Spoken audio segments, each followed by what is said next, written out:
Donc, Guillaume, ma première question, c'est est-ce que tu te trouves beau? Alors, est-ce que je me trouve beau? Est-ce que tu peux te rapprocher un Ouais, peu du micro, je pense? je Ouais, peux. ça sera mieux. Voilà.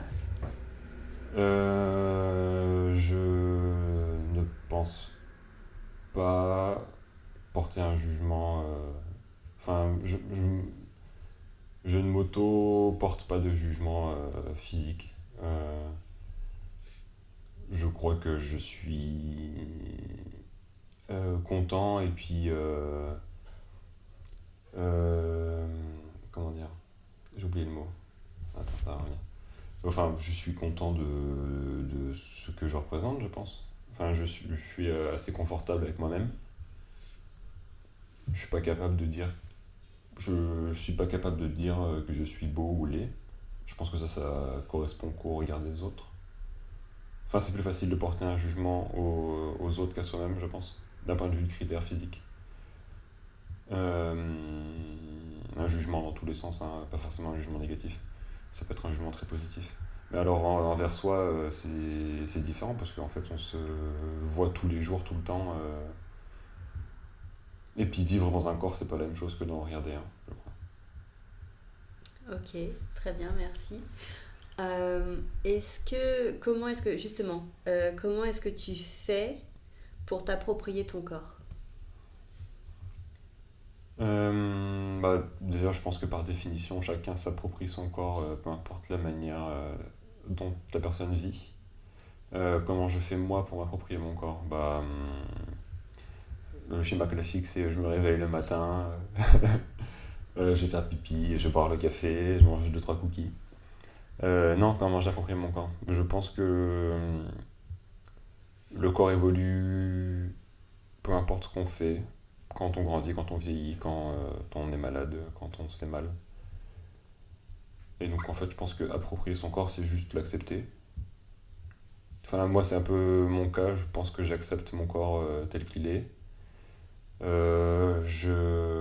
Ça revient au même stade, mais je sais pas, je peux pas porter de jugement sur moi. Alors je n'ai pas la conviction de l'embellir ou de l'amochir, que ce soit l'embellir par rapport à les critères de beauté actuels qui sont un petit peu démolis, heureusement. Mais voilà, je vais pas faire du sport pour être plus musclé. Je vais pas me faire bronzer pour avoir la peau plus mate. Je laisse ma peau vivre. Si j'ai des boutons, j'ai des boutons. J'ai des trous dans la barbe. C'est pour ça que j'en ai pas. Enfin, je veux dire, même quand la barbe elle pousse, qu'il y ait des trous, je m'en fous. Je pense que. Ah, j'ai retrouvé le mot que je cherchais tout à l'heure, mais je pense que je m'assume sans pour autant porter de jugement.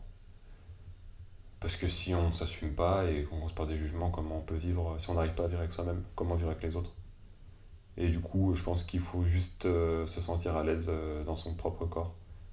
Et puis accepter, parce qu'en fait, il faut tout pour faire un monde. Et puis, il y a forcément des gens qui nous trouveront beaux et d'autres qui nous trouveront laids, quoi. Les goûts et les couleurs, il y en a pour tout le monde, je pense. Donc voilà. Après, du coup, j'imagine, je sais pas si la question va venir, mais j'ai des tatouages. Donc ça peut peut-être rentrer dans l'idée de J'avais pas s'approprier son pensé, corps. mais ouais. Ah ouais, est-ce que tu peux développer justement? Alors, les tatouages. Déjà, quand j'ai commencé à me faire tatouer, j'avais la volonté de faire des tatouages qui soient assez discrets. Euh, Même si aujourd'hui c'est encore démenti, et puis de toute façon je suis pas très vieux, mais voilà. Parce que le tatouage ça fait vite appartenance à quelque chose, que ce soit pas la signification, juste le fait de tatouer, d'être rebelle ou je sais pas quoi, enfin c'est ce que les parents pensent. Je m'en fous honnêtement. Mais alors pourquoi je me suis fait tatouer? Je pense que c'est peut-être mon rapport aux arts qui m'a fait me faire tatouer. Je pense qu'un tatouage c'est comme une coupe de cheveux. La seule différence c'est que la coupe de cheveux tu peux la changer. Mais c'est pour moi une manière de marquer sa propre histoire autrement que de l'écrire quelque part ou de la montrer ou enfin dans quelque chose qui n'est pas à soi. Parce qu'en soi, il n'y a que notre corps qui nous appartient réellement. Soit pour les vêtements, tout ce qui est accessoire, la caisse, la maison, tout ça. C'est du matériel, je pense être plus proche du corporel que du matériel. Même si bon, je suis pas le moins minimaliste et je suis pas non plus le plus matérialiste, mais voilà, je pense que c'est je sais pas, mon corps, je considère ça un petit peu comme un médium en fait sur lequel on peut reposer des choses. Que ce soit des traces de douleur, hein, que ce soit des bleus, des choses comme ça, ou des tatouages. C'est forcément signe d'un moment qui s'est passé dans ta vie. Donc les cicatrices, ça reste plus ou moins longtemps, les tatouages, ça reste à vie. Les cicatrices, ça peut rester à vie aussi. Je pense que c'est comme écrire un mot dans un livre en fait. Sauf que le livre, c'est moi, et puis que le livre, au lieu de persister à travers le temps, bah, un jour il meurt, et puis voilà. Enfin, je trouve que le tatouage, mis à part la beauté du dessin, bon, ça dépend forcément des goûts. Je trouve que le geste en lui-même est très important, enfin est très fort. Pas important, fort. Suivant comment on l'aborde, quoi. Que ce soit pour rigoler avec ses copains, pour un souvenir, ou que ce soit pour marquer un événement marquant. Et donc, comme ce que je disais au début, c'est que j'ai commencé à me faire tatouer, je crois que j'avais 17 ans. J'en ai fait deux, ils étaient assez discrets derrière le bras. Et en fait, aujourd'hui, j'en ai 6 fois plus. Et en fait, les deux premiers que j'ai faits, c'est les plus voyants de tous, quoi. Les autres, ils sont tous cachés, comme le vieux livre dans la bibliothèque de la grand-mère que personne n'ouvre, quoi. Voilà. Je sais pas, je pense que je pourrais parler de tatouage pendant des heures par rapport au corps, au mien.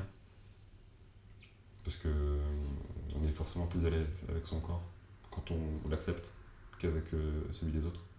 Même si c'est très facile de porter un jugement sur celui des autres. Et ça, c'est pas cool. Est-ce que les tatouages, ils t'ont permis de te sentir mieux dans ton corps ou ça n'a pas changé quoi que ce soit à ce niveau-là? Tu étais déjà à l'aise peut-être avant? Non, j'étais pas à l'aise. Je crois que j'ai jamais. Enfin, si, enfin, je veux dire, je suis en train de dire l'inverse de ce que je dis tout à l'heure. Mais non, je pense que pendant un moment, j'étais en très. J'avais un complexe de ouf. Parce que je suis très grand, très sec. Pendant un moment, j'étais limite maigre. Et c'était pas de ma volonté de l'être. Enfin, c'est mon métabolisme, je pense, qui veut ça. Et le fait d'avoir grandi très vite, ça a fait que j'ai pris aucun poids. Donc je suis vite passé de 1m60 à, je sais pas, 1m80 en faisant le même poids, quoi. Donc quand t'es au lycée et que, en plus de ça, t'as des boutons plein la gueule, tu fais 1m80 et puis tu fais 60 kilos, forcément, t'es pas au max, quoi. Parce qu'à côté, il y a les sportifs qui prennent soin de leur corps, peut-être pour être... on sait pas si c'est pour le sport ou si c'est pour eux-mêmes ou pour les autres. Mais voilà, quand t'es à côté de tout cela, tu te rends compte qu'en fait, t'es plus faible. Mais avec le temps, on s'en fout. Il n'y a pas de plus faible. Les faibles, c'est ceux qui font comme si tout allait bien alors que ça va pas. Ceux qui se voilent la face en se disant je veux faire de la muscu pour paraître plus fort. C'est pas la capacité musculaire qui te rend plus fort. Autant qu'il y a des gens qui peuvent faire de la muscu et qui sont très bien avec eux-mêmes et c'est très bien, quoi, parce qu'ils sont contents. Ils aiment ça. Je pense que le plus important, c'est l'état d'esprit. Et pour faire un parallèle cartésien, je crois, c'est. Je sais même pas si c'est cartésien, mais. Enfin, séparer l'âme du corps. Il y a moyen que ce soit cartésien. J'avoue que je sais pas. Cartésien, c'est très ancré Hmm. dans le. On croit pas à tout ce qui est spirituel et tout. C'est vraiment 1 plus 1 égale 2. Alors je sais pas, j'ai fait peut-être un raccourci. Mais j'aime assez l'idée de séparer l'âme et le corps. Parce que l'un. Enfin, c'est marrant parce que l'un va pas sans l'autre, mais les deux se détachent aussi. Comme je disais, tu peux avoir. Tu peux te sentir. Enfin, non, tu peux avoir un très beau corps qui soit joli vis-à-vis des autres, mais avoir une âme tourmentée parce que t'es pas assez bien, quoi. Donc je pense il faut peut-être passer par séparer l'âme du corps pour se rendre compte que les deux sont en osmose, en fait, parce que l'un va pas sans l'autre. Je sais pas ce que je suis en train de raconter. Non, si, c'est hyper intéressant, merci. Ouais. Ouais, du coup, pendant un moment, j'étais pas bien, parce que, comme je disais, j'étais maigre. Et avec le temps, j'ai toujours été plus ou moins maigre, mais en fait, je m'en fous. Voilà, T'as je crois fini que j'ai par appris accepter. à vivre avec ce qu'on m'a donné. Ok, je suppose que c'est déjà pas mal. Est-ce que tu veux finir là-dessus ou t'as d'autres choses à dire? Euh, je pense que si tu me relances, je vais avoir plein de trucs à dire. Et là, tout de suite, je sais pas, j'ai l'impression d'être parti dans tous les sens déjà. Non, je pense pas. Je pense que peut-être des fois, mais c'est ça qui est beau.